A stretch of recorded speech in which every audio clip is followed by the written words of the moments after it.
My name is Megan Bjorgi. I'm a licensed professional clinical counselor. It's important to build life skills and make sure that we're building independence for children and kiddos who have disabilities.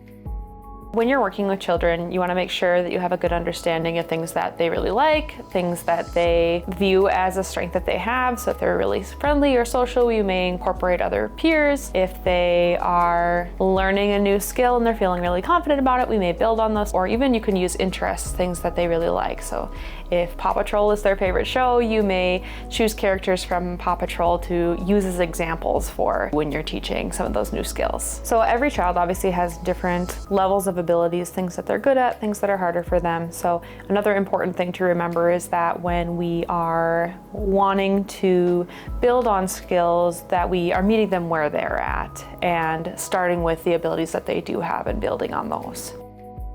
An easy way to incorporate different opportunities for learning different skills is by adding it into our already typical routine that we have.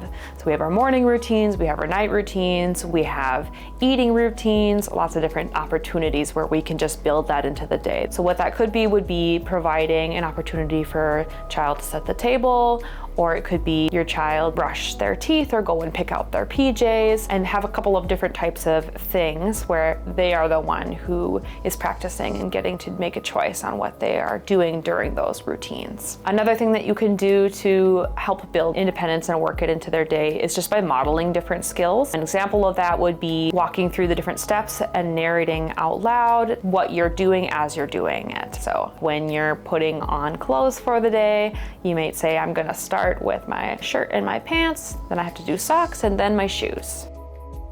It's important to incorporate praise daily into supporting your child with learning any new skill in the first place. The more that we can praise, the more that they know that they're doing something right, and we can help also build that self-esteem and confidence. Easy ways to incorporate praise in is to really focus on the effort that they're putting in or the progress that they're making over time, as opposed to the actual outcome or achievement. And of course, when they hit an achievement, it's important to praise that, but things like, you were so patient while you worked at that, you are working so hard, I can tell that you were frustrated but you tried hard anyways. Those types of examples are really helpful for them to teach that I can persist at something and I can try hard at something, and that's important too. You can also find some other opportunities for rewarding success with making progress on building a skill. So an example would be, you could create like a success wall where we put up like all their different achievements, putting successes in a jar, all the little achievements that they've made, or some type of like a treasure box where they can pick something out from there. An easy way to boost confidence would be by providing small opportunities for decision making throughout the day. So offering choices is a really easy option. Do you want to do this or do you want to do that? And the more that we can foster small opportunities for having choice, the more confident they will feel in making their own decisions. One phrase that I say a lot of the time is practice makes progress.